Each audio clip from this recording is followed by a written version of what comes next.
Yang lu perai ke Nobi dengar di Batabon Angro dia Aceh. Yo pendidikan Aceh.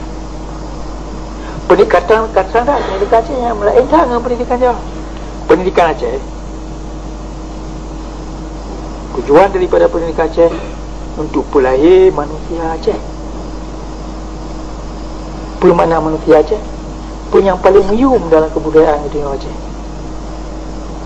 Manusia Aceh nak sabung manusia Islam yang dia tidak tengok mentambung dunia dengan akhirat bujau.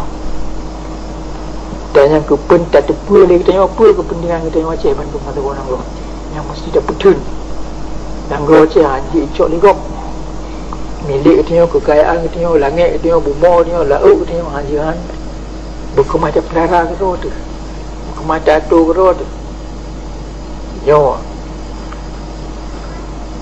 atau ni bak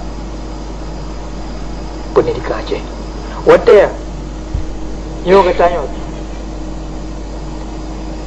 keturunan Aceh orang yang hanai tipu adanya hanai terima pendidikan Aceh hanai tipu kepentingan nasional Aceh yang lagi orang hanai ajak sekolah Aceh kata kai didik buji kelami Jawa dari kampung mati buji ke kerani buji ke senamu lidah je buji ke tarung jaro je buji kurang dengan ipalat lagi yang pun kahwin lah wajib draw orang Aceh lain